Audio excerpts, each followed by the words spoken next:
یہاں اللہ تعالیٰ کہہ رہے ہیں کہ ہاں اللہ اس سے ہرگز نہیں شرماتا کہ مچھر یا اس سے بھی حقیر تر کسی چیز کی مثالیں دے. جو لوگ حق بات کو قبول کرنے والے ہیں وہ انہی مثالوں کو دیکھ کر جان لیتے ہیں کہ یہ حق ہے جو ان کے رب ہی کی طرف سے آیا ہے، اور جو ماننے والے نہیں ہیں وہ انہیں سن کر کہنے لگتے ہیں کہ ایسی مثالوں سے اللہ کو کیا سروکار. اس طرح اللہ ایک ہی بات سے بہتوں کو گمراہی میں مبتلا کر دیتا ہے اور بہتوں کو راہ راست دکھا دیتا ہے.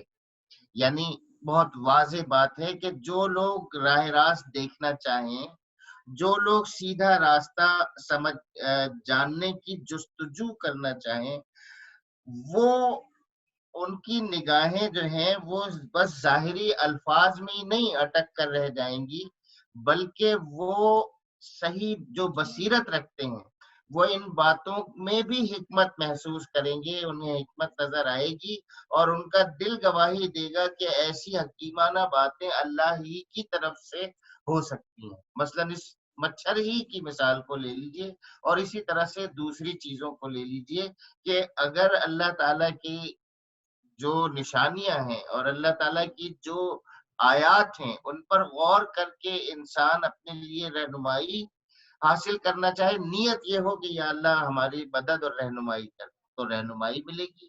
اور اگر نیت یہ ہو کہ نہیں اللہ تعالیٰ کی تو نافرمانی ہی کرنی ہے اور بس بہانے بنانے ہیں، سمجھنے کی ان کے اندر کوئی توفیق اور صلاحیت ہی نہیں ہے یا جستجو نہیں ہے یا خواہش نہیں ہے، تو ان کی نگاہیں اٹک جائیں گی الفاظ پر، دروازے پہ ہی رہ جائیں گے، اندر جا ہی نہیں سکیں. یہ چیزیں رکاوٹ بن جاتی ہیں. یہی قرآن مجید کا جو ہے وہ پڑھنے والے کے لیے ہدایت کا طالب بن کے پڑھنا چاہیے، کیونکہ قرآن مجید وہ کتاب ہے جو ایک ہی پڑھنے والے کو ہدایت بھی دے سکتی ہے اور دوسرے پڑھنے والے کو اسی آیت سے گمراہی بھی مل سکتی ہے.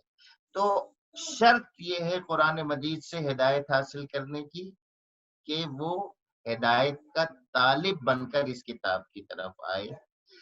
یہاں اگر وہ کیڑے نکالنے کے لیے آئے گا، بری نیت سے آئے گا، یہاں اگر وہ اعتراضات اٹھانے کے لیے آئے گا تو پھر مچھر کا لفظ ہونے میں بھی وہ اعتراض کر دے گا، حالانکہ ایک مچھر تمام انسانوں کو تباہ کرنے کے لیے کافی ہے. اور مچھر کیا، آپ تو ایک چھوٹا سا جو نظر نہ آنے والا جرثومہ ہے وہ جو ہے اس نے تنگ کر رکھتا ہے.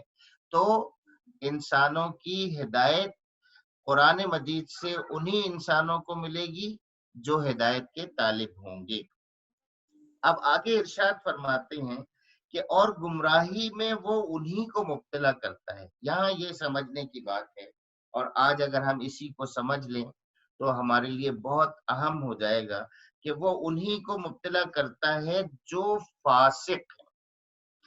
فاسق کا جو لفظ ہے یہ آپ سمجھ لیں کہ یہ نافرمان کے اس میں آتا ہے، اور نافرمان بھی وہ جس نے اطاعت کا کوئی عہد کیا ہوا ہو اور اس اطاعت سے نکل جاتا ہو، اس اطاعت کی حد سے نکل جاتا ہو.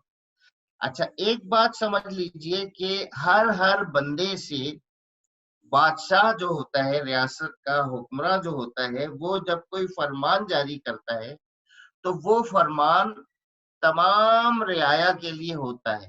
یہ نہیں کہ وہ ہر ایک کے پاس جا کے کوئی عہد کرواتا ہے. جتنے بھی انسان ہیں اس ریاست میں، اس ریاست کے تمام انسانوں کو ایک آرڈیننس کے ذریعے سے، ایک فرمان کے ذریعے سے اس کا مطیع کر دیا جاتا ہے، اس کی اطاعت اس پر واجب ہو جاتی ہے. اگر وہ نافرمانی کرے تو پولیس اس کو پکڑ لے گی کہ تم نے بادشاہ کے حکم کی خلاف ورزی کی ہے. تو اسی طرح سے یہاں پر ہے کہ جو اللہ کا حکم ہے یہ قرآن مجید، اس میں جو ہدایات ہیں، جو شریعت کے احکام ہیں، ان سے نکل جانا. کیوں کہ انسان اسی کا پیدا کیا ہوا ہے، اسی کا بندہ ہے، اور ہم یہ تصور کر رہے ہیں کہ ہم شروع سے پڑھتے ہوئے چلے آ رہے ہیں تو ہم ایمان کے ساتھ اس کو پڑھ رہے ہیں، پھر تو اگر وہ اطاعت سے نکل جاتے ہیں تو سمجھ لیجئے کہ وہ کیا ہیں، وہ قرآن سے ہدایت حاصل نہیں کر سکتے، وہ گمراہ ہو جائیں گے۔ جنہوں نے، اگر آپ پورا ذہن میں رکھیں کہ ہم نے ہدایت مانگی سورہ فاتحہ میں، ہم نے ابتدائی رکوع میں جو ہے وہ یہ جانا کہ ہدایت کن کو مل سکتی ہے، جو اہل ایمان ہیں ان کے کیریکٹرسٹکس کیا ہیں، پھر ہم نے کافروں کے کیریکٹرسٹکس سمجھے، پھر ہم نے منافقین کے کیریکٹرسٹکس سمجھے۔ اب یہاں ہمیں پھر بتایا جا رہا ہے کہ دیکھو اس ہدایت پر تم قائم اسی صورت میں رہ سکتے ہو، اسی صورت میں چل سکتے ہو اس ہدایت کے راستے پر جب تم وہ عہد جو تم نے اللہ تعالیٰ سے کیا ہے، یعنی شریعت کے قوانین، ان کی اطاعت سے باہر نہ نکلو۔ ایک تو یہ ہو گیا۔ دوسرا سورہ اعراف میں آتا ہے، وہ یہ ہے کہ اللہ تعالیٰ نے تمام ارواح کو، جس میں میں اور آپ بھی شامل ہیں، ایک دن ایک جگہ سب کو جمع کیا اور سب سے ایک سوال کیا کہ الست بربکم، کیا میں تمہارا رب نہیں ہوں؟ تو تمام قالو، سب نے کہا بلا، کیوں نہیں، آپ ہی ہمارے رب ہیں، ہم اس پر گواہی دیتے ہیں۔ تو اس پر گواہی دی تھی تمام ارواح نے، میں نے بھی اور آپ نے بھی، سب نے کھڑے کہ آپ ہمارے رب ہیں، ہم اس کے گواہ ہیں۔ یہ جو گواہی ہے انسان کے دل کے اندر پوشیدہ ہے، اور اس کے بعد تمام ارواح کو اللہ تعالیٰ نے سلا دیا تھا، ایک عارضی موت کہہ لیجئے، اور پھر وقت کے ساتھ ساتھ جس کو جس وقت آنا ہے اس وقت اس کا ظہور دنیا میں ہوتا ہے، اس کی پیدائش ہوتی ہے، اور پھر وہ اپنا پرفارمنس کر کے چلا جاتا ہے جب اس کی بلاوا آتا ہے۔ تو گویا اللہ تبارک و تعالیٰ سے ایک عہد ہم بالکل براہ راست کر چکے ہیں قرآن مجید کے مطابق۔ سورۃ الاعراف میں اس کا ذکر آتا ہے۔ ہم اس کو یہ براہ راست اللہ تعالیٰ نے ہم سے پوچھا تھا کہ کیا میں تمہارا رب نہیں ہوں، اور ہم سب نے کہا تھا بے شک آپ ہمارے رب ہیں، ہم اس کے گواہ ہیں۔ تو اس عہد سے نکلنے والے، اب اس عہد سے نکلنے والے کون ہوتے ہیں، ان کی بھی چند نشانیاں آگے آ گئی ہیں کہ اللہ کے عہد کو مضبوط باندھ لینے کے بعد توڑ دیتے ہیں۔ کیا کرتے ہیں؟ اللہ نے جسے جوڑنے کا حکم دیا ہے اسے کاٹتے ہیں۔ الذین ینقضون عہد اللہ من بعد میثاقہ وَيَقْطَعُونَ مَا أَمَرَ اللَّهُ بِهِ أَن يُوصَلَ وَيُفْسِدُونَ فِي الْأَرْضِ أُولَٰئِكَ هُمُ الْخَاسِرُونَ کہ اللہ نے جسے جوڑنے کا حکم دیا ہے اسے کاٹتے ہیں۔ جوڑنے کا حکم کسے دیا ہے؟ جوڑنے کا حکم بالکل قریبی اور رحمی رشتوں کو دیا ہے، یعنی ماں ہے، باپ ہے، بھائی ہیں، بہن ہیں، پھر چچا ہیں، تایا ہیں، ماموں ہیں، خالہ ہیں، پھوپھی ہیں، یہ سارے کیا ہیں؟ یہ پھر کزنز آ جاتے ہیں، یہ سارے قریبی رشتے ہیں۔ کیونکہ انسان وہ ایسا نہیں ہے کہ وہ پیدا ہو اور پیدا ہوتے ہی وہ زندگی میں گھس جائے۔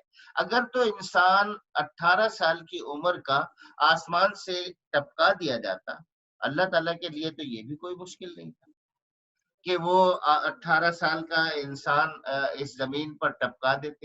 جب وہ ٹپکا دیتے تو پھر کوئی رشتہ ہی نہیں ہوتا، اور کسی رشتے کو جوڑنے کی کوئی ضرورت ہی نہیں ہوتی اور کوئی حکم نہیں ہوتا۔ جو بھی اس کو ٹپکتا ہوا دیکھتا زمین پر، وہاں کا موجود مرد عورت جو بھی ہوتا کہ ارے بھائی اچھا ہوا تم آ گئے، ویلکم ٹو ارتھ، اور جاؤ اس جگہ جا کے کھانا کھا لو، یہاں جا کے یہ کر لو، یہاں جا کے وہ کر لو، اور وہ کر رہے ہوتے، مزے کر رہے ہوتے، بالکل آزاد زندگی ہوتی، نہ کپڑے پہننے کی کوئی فکر، نہ کسی جگہ رہنے کا کوئی گھر بنانے کی کوئی فکر۔ لیکن ایسا تو نہیں ہوا نا کہ انسان درخت سے ٹپک کے گر گیا ہو یا آسمان سے ٹپک کے گر گیا ہو۔ وہ پیدا ہوا ہے ایک پروسیس کے ذریعے سے۔ جب پروسیس کے ذریعے سے پیدا ہوا ہے تو اس پروسیس کو قائم رکھنا یہ سب سے پہلا تقاضا ہے۔ اس پروسیس کے ذریعے سے جو انسٹیٹیوشن بنا ہے خاندان، اس خاندان کا تحفظ، اس خاندان کی نگہبانی، اس خاندان کو قائم رکھنے کے لیے رشتوں کو جوڑے رکھنا، نہیں جوڑیں گے تو کیا ہوگا؟ زمین پر فساد پیدا ہوگا۔ آج آپ دیکھیے زمین پر جو فساد ہے اس کی آدھی وجہ خاندان کا ٹوٹنا ہے۔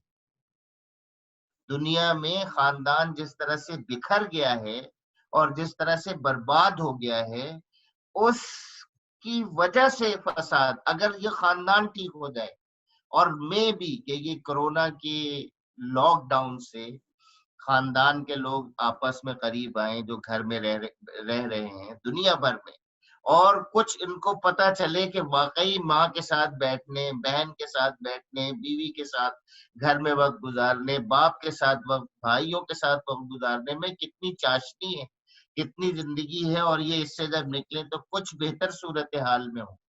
تو خاندان کو قائم رکھنا، کہ ورنہ کیا، اللہ نے جسے جوڑنے کا حکم دیا اسے کاٹتے ہیں اور زمین میں فساد برپا کرتے ہیں۔ حقیقت میں یہی لوگ نقصان اٹھانے والے ہیں۔ آپ دیکھ لیجئے آج جو دنیا ہے وہ کس طرح سے اس انسٹیٹیوشن کی تباہی اور بربادی کا خمیازہ بھگت رہی ہے، جو خاندان کا ہے۔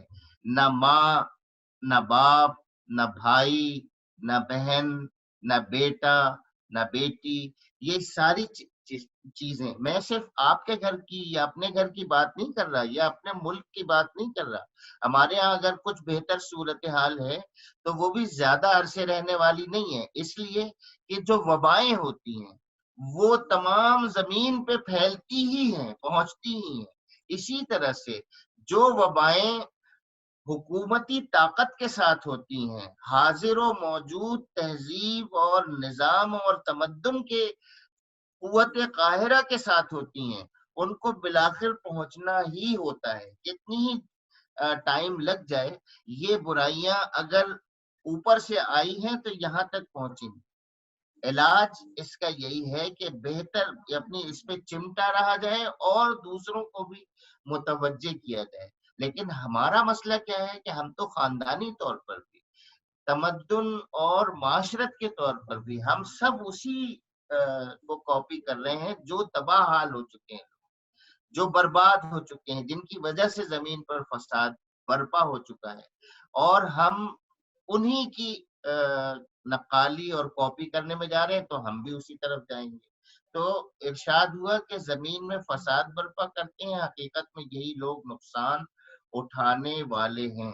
تو معلوم ہوا کہ جو لوگ نقصان اٹھانے والے ہیں وہ دو بنیادی چیزیں وہ کرتے ہیں۔ ایک تو یہ کہ اللہ سے جو عہد کیا ہوا ہے اس کی پاسداری نہیں کرتے، اس عہد کو توڑتے ہیں، اور دوسرے یہ کہ اللہ نے جن رشتوں کو جوڑنے کا حکم دیا ہے، جن کی بنا پر معاشرے کا استحکام ہے، انسان کی اجتماعی اور انفرادی فلاح اور کامیابی کا انحصار ہے، ان رشتوں کو توڑتے ہیں، انہیں قائم نہیں رکھتے، تو اس کے نتیجے میں زمین میں فساد برپا ہوتا ہے، اور نتیجتاً نقصان ہوتا ہے۔ تو یہاں فاسق کی مکمل تعریف آپ سمجھیں کہ اس آیت میں آ گئی۔ ہم نے جو آیت نمبر 26 اور آیت نمبر 27 کا آج مطالعہ کیا ہے، اس کے ذریعے سے ہمیں نہ صرف یہ کہ فاسق کی تعریف معلوم ہوئی، بلکہ یہ بھی معلوم ہوا کہ کون لوگ ہیں جو راہ راست نہیں دیکھ پاتے، اور فسق کی وجہ سے زمین پر جو فساد ہے یا زمین پر جو خرابیاں ہیں، ان کی بنیادی وجوہات میں سے یہ دو وجوہات ہیں: اللہ تبارک و تعالیٰ کی نافرمانی، اور جو رشتے ہیں ان کا لحاظ نہ کرنا، ان کو منقطع کرنا، اور ان کو وہ وقت نہ دینا۔ اس میں سر فہرست خاندان ہے۔ خاندان مستحکم ہوگا تو معاشرہ مستحکم ہوگا، معاشرہ مستحکم ہوگا، انسانیت ترقی کرے گی، اور خوشحالی اور بہتری انسانی زندگی میں آئے گی، ورنہ خرابی ہی پیدا ہوگی اور بے سکونی ہی معاشرے کا حصہ بنے.